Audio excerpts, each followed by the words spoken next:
Hello, hello. Welcome back to yet another episode of us doing the works, little thing we call podcasting. I'm Jim. I'm Diane. A couple of shout outs before we get into today's topic. One of my favorites, and I'm surprised I guess I didn't realize until I heard it last night, that Phil Collins got nominated to the Rock and Roll Hall of Fame. Individually this time, Individually. Yeah. I didn't know that until yesterday. Did you know that before yesterday? No, I thought he was already in. Well, from Genesis, he's in. Right. So, how about that? Studio will make it into the, whether he get, again, that whole first ballot thing, right?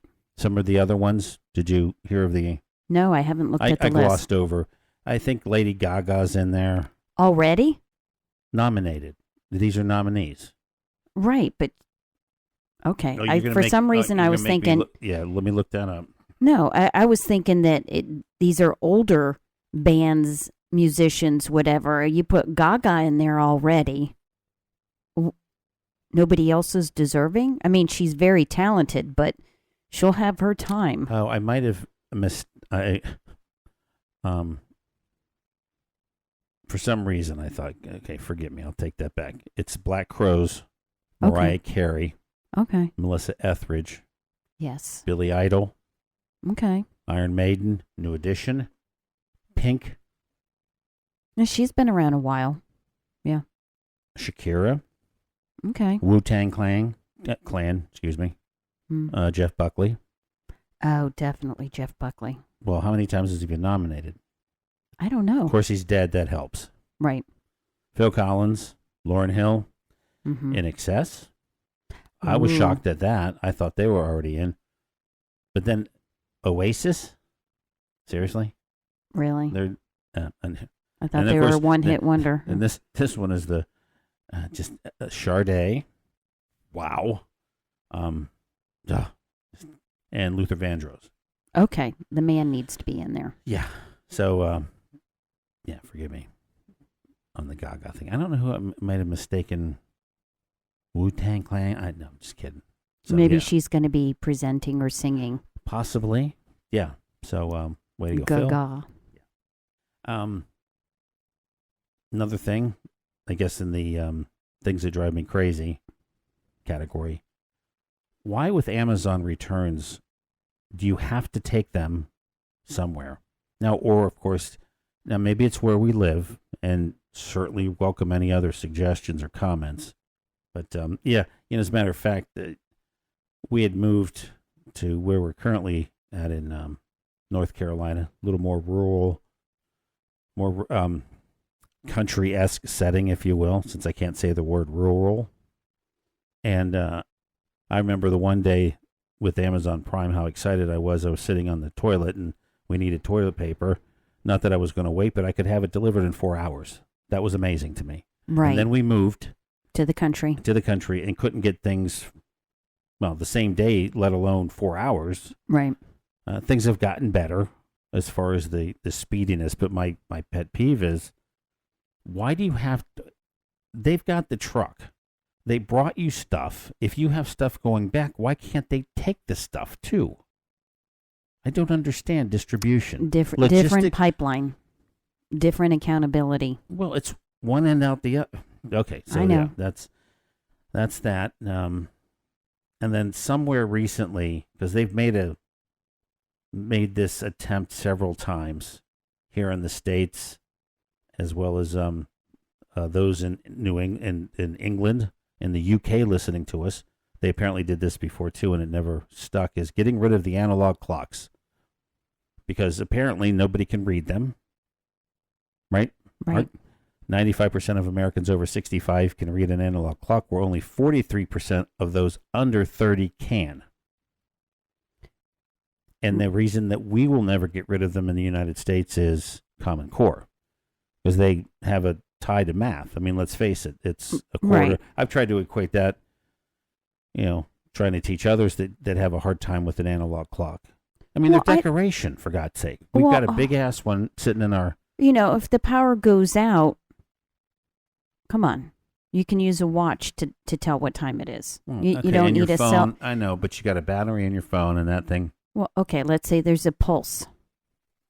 Yeah, that's a whole thing. Yeah, that certainly another topic. But I guess what I'm sad about is if and when that happens, we've just lost one of the best excuses we ever had. My alarm clock didn't go off. Right. You forgot to wind it. Or, those analog clocks had a tendency to be fast or slow sometimes. Right. Like our upstairs clock, I panic depending on how I'm laying. I think it's, holy shit, it's 8:30. I better get up. And then once I get vertical, I'm like, oh, it's only 7:30. No. And it's 10 minutes fast. Well, yeah, okay, that's on. You can fix that as much as I can, but a couple of issues here where I equated the seeing it funny and thinking it's one time versus the other. It's Roman numerals. So I have a hard time sometimes, especially when you wake up. And as you're older, your eyes are drier. And sometimes they go a little cross when you're first waking up. And then you look at that thing, and especially at a slant, what you think is a 6 is really the 5. Right. Or vice versa. But yeah, analog clocks, that fun will, that excuse Well, then how will are go they away. going to do the dementia test? Because one of the tests is they want you to Well, they're gonna draw have to a change. clock that says, 10 after 10. And one of the markers for dementia is you're unable to do that. So Well, obviously, they're just going to have to change to make that something different, I Yeah. guess. Some other drawing. yeah. And then speaking of generations, we'll go kind of deeper into the generation. We had a nice conversation about generations a bit ago. And the thing that I thought was interesting is if you look across all the generations and you ask them a question, how they learn. What's the one before us? Before the boomers. I keep forgetting the name. Silent. The silent generation. So where it comes to learning, we as Gen X are the first ones that start to rely more on the contextual learning, i.e., not from a book, but from a YouTube video. We are truly the first generation, Gen X, that a bigger preponderance of where if you had your choice to learn something. I find myself, earlier today, I was trying to figure out how to use Photoshop in a way where I wanted to use the remove tool, but because my picture didn't have enough contrast, But first and I started reading the help, but the help is always pointing to a YouTube video. Right. Everywhere. And I don't mind that because I learn better from Visually. a video than a book. My point is, Right. our generation is the first one that starts to rely proportionately more on the visual learning than from a book. Right. And I'd rather visual than auditory. I have auditory processing issues. Well, I mean, If visual you're is trying to audio too. I mean, that's if you're speaking to me, I can't always process it. I'd rather look at a book to read it or a video. But if somebody is just speaking, I can't. And I guess it depends on the topic that I'm researching. Certain things lend themselves better to videos, but well, you're cooking, give me a book. It see, just that doesn't. I'm not going to disagree with you. that's me. Yeah, that's right. Well, you're a reader. That's Yes. just it. And that part of the ADHD doesn't bother you. You can sit and it doesn't take you 6 Hyper passes. focus, yeah. And I'm still on the first page, and Well, now I'm thinking about If football. it's something that I'm interested in. Likewise, If it's something that's dry, I have to read out loud to myself because otherwise I'll read the same paragraph, 15 times and not know what it says. no, it finally gives you an opportunity to appreciate that there are other learning styles. Yes. You don't have to feel bad that you're not the greatest reader. Right. Well, and like I told our kids, when they were doing math, there's no need to do a whole worksheet. If you can master it in 4 exercises, I'm not going to make you sit and do it towards the end because in real life, you learn throughout your entire lifetime. And it isn't necessarily from a book, and you don't always have worksheets. So learning happens throughout a lifetime, and it doesn't have to be sitting, being miserable in front of a book. Yeah, we were also reminiscing a bit ago. I don't know how I got on this. Well, I think it's because of today's topic. Today's topic is things that scare us growing up. Things that were scary to us as we were growing up. Right. And yes, it's generational. I guess part of it is I'd be curious what you all had that scared you. We're going to go into You boomers or you millennial. Yeah, anybody. Any But for Gen Z. well, because again, I guess I'm curious to see those things that like what we're about to talk about. But in the reminiscing part, for some reason, I got on this kick about 3-2 beer, and you and I were one of the lucky ones because we were born before 68. Right. And I didn't realize that drinking had, after the amendment for voting, The 26th Amendment. that yeah. everyone, most states dropped drinking to 19 or 18 in some cases. Well, if you can vote and you can fight for your country at 18. Yeah. And then what flipped that around was the national minimum age of drinking, which that was a whole mad thing. Mothers Against Drunk Driving, Reagan signed it. But that was the first time that we were ever on the positive end of something changing, and then your age denoted whether you could or not. So we were Right. part of the cool crowd. Right. From We didn't 19 have to have a sideways driver's license. Well, yeah. Well, that's interesting. I guess we never really. They didn't do that back in Ohio. No, they those didn't. days. And They so- didn't. But now that's okay. So that's something this generation deals with. It's kind of a clever way of quickly identifying, because they had those stupid calendars up all over the place. Liquor stores, bars, places to get cigarettes, and it would always say, if you were born before this, you don't. You can't have that. Right. But now it's a quick, simple. Hey, if you got a driver's license that's cattywampus from the regular one, Right. that visual indication you're under 21. But my point was that at the age of 18, Mm-hmm. we were the last ones that could have 3-2 beer, and that we went down the rabbit hole of what 3-2 beer was versus Light beer. it's the same thing. I didn't realize. It's just that they used it based on volume versus weight. So ABV of 3.2 is actually alcohol by weight of 4. They measured it differently. So right. Most of our beers are 4%. yeah.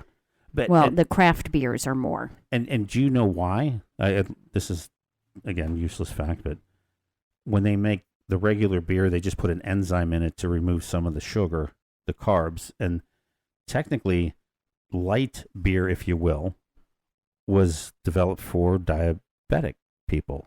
Oh, okay. Truly, and that's what makes it less calories. Obviously, now the kick is we like to call it less carbs. Right. Was that Ultra Miller Light water that's 2 carbs at 90 calories? Yeah. Something like that. And of course, that does certainly affect the alcohol. But regular beer versus light beer, there's certainly a larger. And versus the lagers and the craft beers. Oh, sure. I had some buddies back in the day that they went to Germany and they went to an Oktoberfest, an actual German Oktoberfest. And they were drinking the beer over there like we do with ours here. Ours are not nearly as alcohol laden. And one ended up in the infirmary. The other woke up on a bench and he was missing his passport and his wallet. And it did not end well for them. And they think it's a funny story. I was like, oh my God. Yeah. But they just weren't used to drinking the higher proof beer. And this was in the day too that the California cooler. Remember that? You yeah, could buy Country two, coolers. and Bartles and James was the highbrow one, but you could buy a 2-liter bottle of alcohol. Crazy. Yeah. Absolutely. This was mine. That's yours. Well, they came in such fruity flavors too. I mean, it's fun. Better than drinking that Little King's Cream Ale crap or Ooh. Stroh's. Oh God. Oh, of Little course. Kings. Oh my God. That was Blackout. Oh my gosh. And Rolling Rock. I guess there's no Rolling Rock anymore, or I don't know. Maybe this is the problem with it Reddit. got to be trendy again. Okay. Yeah, the formaldehyde everyone loves. Yeah. Anyway, things that scared us growing up. Now, again, from a Gen X perspective, obviously you get our age, but the things that scared us growing up, the Irrational Fears, Amityville Horror, Oh yeah, horror all the movies were a flies big on the thing, window. right? Yeah. But again, I didn't want to necessarily share with you my list before, but that reminded me of the Bloody Mary, Bloody Mary, Bloody Mary thing, where you would say that 3 times in front of a mirror, and then Bloody Mary herself would apparently show up. But yeah, that was I never did that one. Well, that was also too, our generation, I think, invented the monster under the bed. Right? Be afraid of what was under your bed. Mm-hmm. Or how about swallowing watermelon seeds? The irrational fear that it's going to grow a watermelon it would grow in inside of you. Oh yeah, and you swallow 7 spiders a year. They have since debunked that. That was just. Oh, while you're sleeping? Yeah, that was never really a thing, but we all repeated it. You don't. No. But also, we were inundated. And I don't understand. I guess there is a bit of this now with the current generations about fentanyl. There's that be afraid of fentanyl because it could kill you. And everyone carries around these Narcan shots, or now it's a nasal thing to help, bring it back to life, which is, again, an amazing drug. It's designed to it counteracts the fentanyl. Yeah, but even as young as in 4th grade, the local cops would come in and they would have a poster Scared board, straight. and they would have all the different drugs actually taped to a poster board, and we had to write a paper what a stimulant versus it was crazy. Yeah, I mean, before the whole Nancy Reagan, this just is say a depressant. No. This is we were scared straight. You always got excited when they wheeled the film machine. The AV kid wheeled the film strip machine into your room. But these movies about taking LSD and acid and PCP, LSD. And we were young when they were teaching us about it. It's like, I don't know any 4th graders that had anybody come up to them and say, hey kid, you want to try some candy? But was maybe that's a function of the fact that the generation teaching us was the Woodstock generation who did that shit. Oh, yeah. And I don't know if they just didn't want us to have the fun they had, or again, obviously I'm just joking. They'd always show you the very sensational bad side. Right. Of. Well, I love that SNL skit where they had somebody come in to scare the kids about drugs, and the kids were, I want to get me some drugs. It gives you that feeling like you just got an A on your test, or you just won a tennis champion. They're like, I want to feel that way. I mean, that was funny. But yeah, I mean, they wanted to scare us about that. And you also had to be afraid of somebody offering you candy. Come here, little girl. Come here, little boy. And getting in the van for candy. Because they had, if you remember, a lot of these drugs also had an alias. They were better known as, the reds, the yellows, the rainbows. Oh, yeah. The white crosses. I mean, it kind of sounds, fun. Quaalude. It does, that's the brand name. But if it was a red or a yellow, that's kind of fun. I mean, it's kind of like a Pez, right? Yeah. But yeah, we worried about being kidnapped too. Well, you had the milk cartons. That's where, indeed, you had for the first time. Every morning, you had to stare at a missing kid while you're eating your cereal. I mean, that's terrifying. And of course, for years, you and I had kind of reminisced about this recently, because there was a couple of documentaries. The best one, I think, HBO and CNN also did. Some really good documentaries, but how the Chowchilla situation, for some reason, and you and I had talked about this again as an urban, myth, that riding on a bus and the fear of riding on that bus and having it, hijacked. And that was a thing. That was a thing too in the 70s.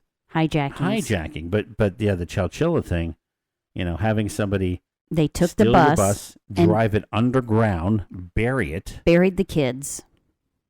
That was absolutely terrifying. And the funny thing is, when it happened, again, I juxtaposition trying to figure out, okay, this happened in 76. At that time, I'm fifth, sixth grade. And I know, but for some reason then it didn't impact me as much as later in high school. And then certainly as a young adult, I go, oh my God, I remember that. And how terrified I was. But for some reason, neither one of our parents had any clue. No one. Nobody talked to us about it. Well, that was the general. thing. Yeah, they didn't talk about current events and say, maybe this is a teaching moment or anything worrying you. No, there weren't those types of conversations. No. Well, and it's funny because that's, again, not to sound like the helicopter parent, because that's the term now, right? With the hovering and the notion of we don't want. There's two ways of looking at it, right? It's you want better for your kids and or you want to avoid or have them avoid the mistakes that you made. Or in this particular case, as we were going through COVID and as all the things that, were in my opinion, going to be dramatic for this millennial group of kids growing up. How to deal with that. For example, I guess the comparison from my perspective is they've lived through a pandemic. That was a huge thing. Gen Z, yeah. Gen. But let's face it, that generation before the war kids that went through the Depression, the ones just before that, and I don't think we really had a name for the late 1800s to 1910, but the Black Plague, for God's sake. And the Spanish flu was huge pandemic things that generation. How come we never learned about that in history? I don't remember hearing anything about the Spanish flu. Well, if there's a video, I would have watched it, probably. But no, to your point, we never. I guess that's what makes this hard, is that when we talk about things that for us scare us, and I don't want to try to over or make it melodramatic and think it was, you have a tendency with your memories, you go back and you want to make sure that you're remembering them from your perspective, not what you were told. Right, or what you've read since, how you were supposed to react. But, yeah, it's just, but this Chowchilla thing was terrifying. And then, we grew up in an era with hijacking and kids being kidnapped, serial killers, for Lord's sake. That was huge. Yeah, we saw that documentary about the one daughter that was kidnapped twice by a family friend. And they even let the guy spend the night because he was going through withdrawal from being around their daughter. I mean, that was a bizarre one. Yeah, don't let us hang like that. You have to, you post what that is, because I don't recall the name of that one, but that was pretty terrifying. He made it seem like that the aliens were going to come get her if she didn't marry him by a certain day, and it was just freak stuff, but weird stuff. But yeah, we were afraid. But then the silly thing. Then I said, "What about quicksand?" Well, yeah, that was on every cartoon and every movie. We literally had to watch, I don't know how many after-school specials that not that they all had but we had to learn how to get out of that situation, or right. we were taught that situation. So you thought for sure that came into play. What about razor? We were the first generation too. Trick or treat wasn't fun.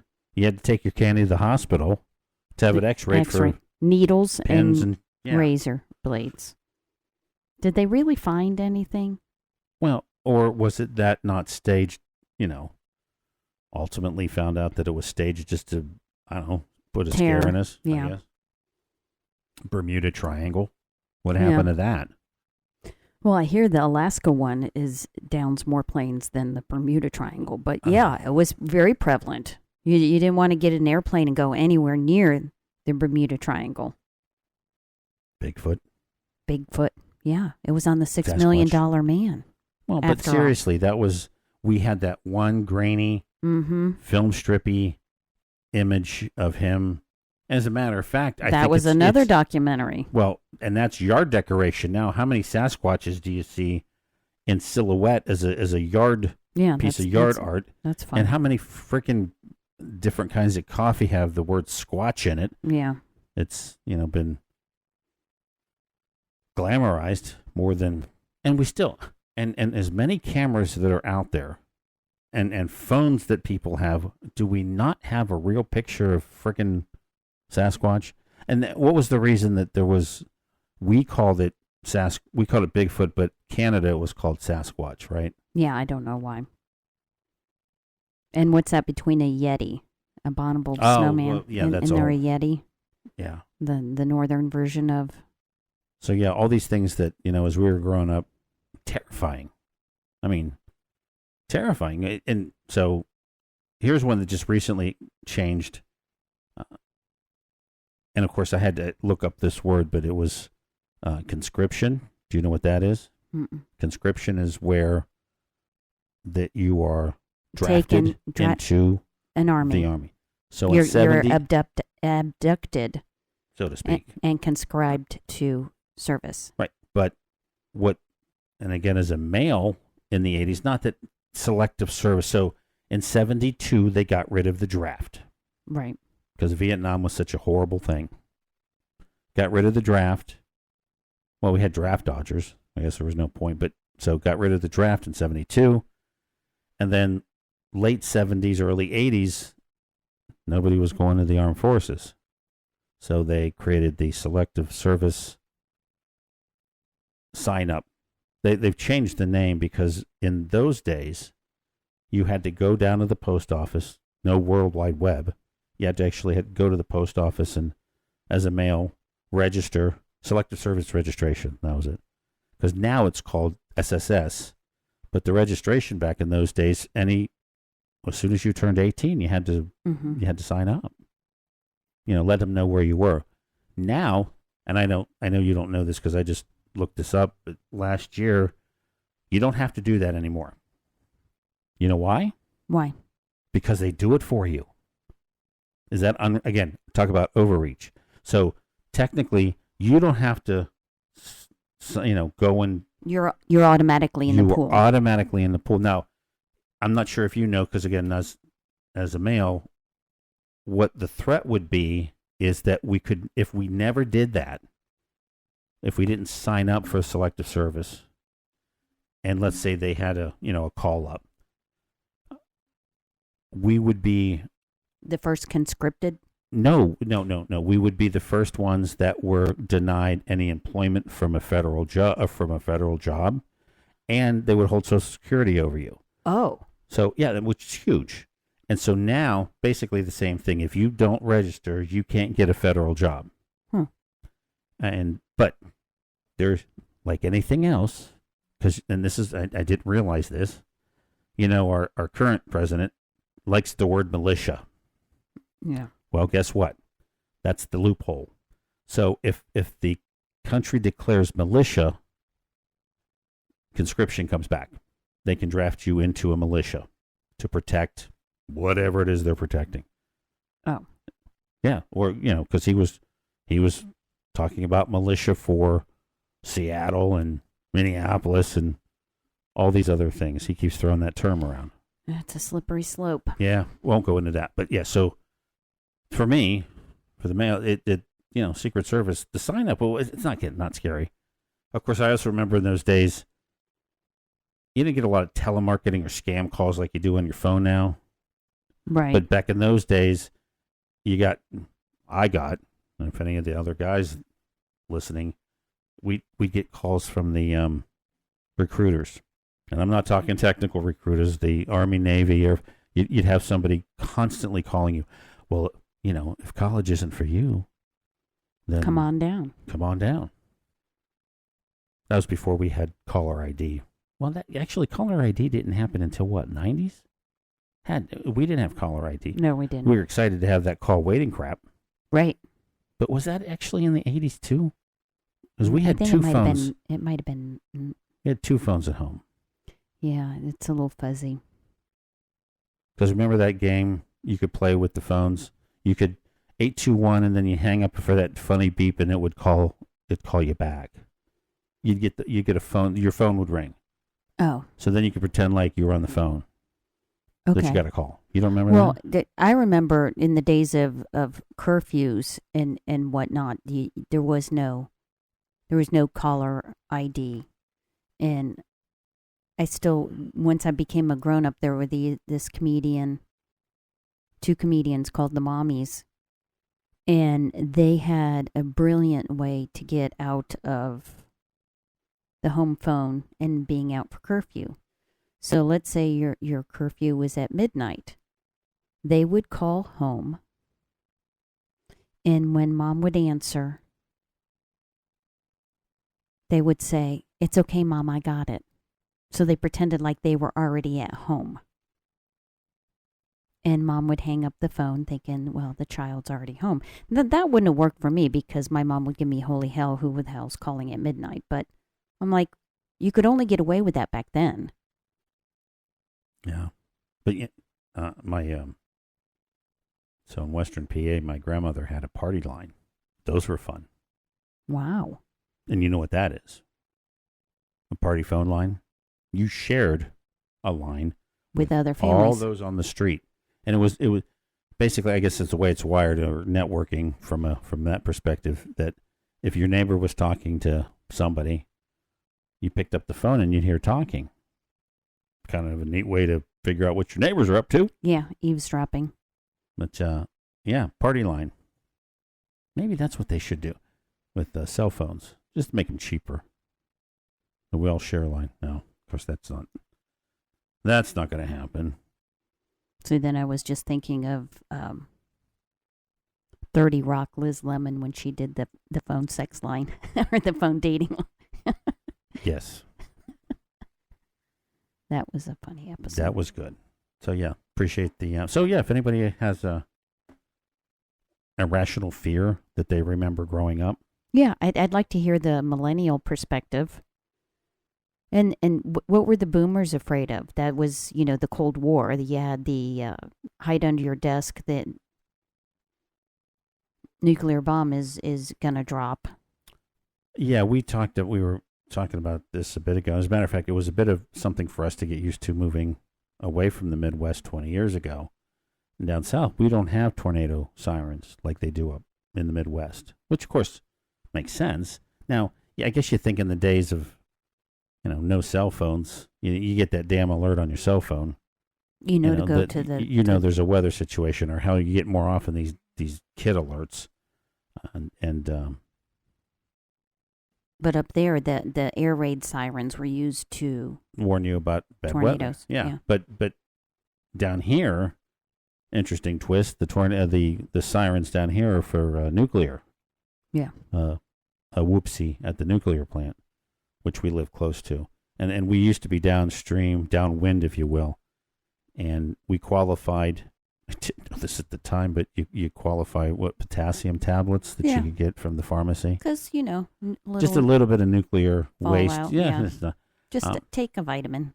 But again, the sensitivity of the meters. So, for example, I found myself watching tsunami videos the other day, and recall the tsunami from 2022 or something like that, the Fukushima or Fukuyu or Fukimi. Yeah, we watched Austin Powers again recently, but the radiation that came out of their plant, from found Japan, found its way here, and it was recording high enough levels that they let people know that if it goes off because it's part of the system. But that was another fear growing up, is that when we heard the siren, it was a tornado. Mm-hmm. And to your point, hearing a siren, air raid siren, for our parents, that would be what? Bomb shelter time. Yeah. The Soviets are... The Cold War. Yeah. And another thought that I had was, finding that sort of, are we perpetuating these somewhat urban legends or these fears from generation to generation but are we getting any better at it? Like with the whole bomb shelter thing, right? That's kind of like your precursor to preppers. Mm-hmm. And I guess looking back at the fear of the Cold War was palpable. I mean, it was real, right? Mm-hmm. But that was just to put you in a hole to avoid the radiation. Was there really any forethought to how long you might be down there? And how long would you survive? Yeah. Afterwards, did you have food, clean water, clean air? Now that's a huge thing. Is the whole prepper movement, Mm-hmm. and making sure you got your food buckets but I mean, legitimately, there are people that are preparing for whatever. I read that book. It's a fiction book, but he was the one that set off the original panic for preppers. It was the electromagnetic pulse, and it wiped out all electrical items. And just then, society stopped. You got to think about all the distribution and food and how society would work after that. I mean, it was a brilliant book. It actually... But it touches on a lot of the things that we brought up, the whole, crypto thing. And let's face it, if you can't get access to your Coinbase wallet or your, Bitcoin, how are you going to buy anything? Will you survive? Or is anyone concerned about that at that point? It's just a matter of, do you have enough supplies that you can eke it out until, whatever. We didn't really have that. I mean, that wasn't as big of a thing. I mean, we had War Games, the movie, but that's just it. Yeah. It didn't. That didn't terrify us. No. And then, big movies of our time, E.T. Space was fun, right? You get visited Mm-hmm. by an alien in a good way. Not this anal probing stuff that goes on apparently with the kids these days that they talk about aliens visiting. And that's becoming a hot topic too. Is that finally they're releasing information, but it's really not getting us anywhere.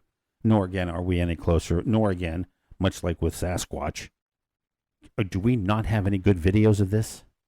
That's why he hasn't unreal. been seen, because we'd be able to tell that it's a fake now. In this day and age. I know. Yeah. Oh, and one last thing. We still have the contest. If you can identify the 8 songs in...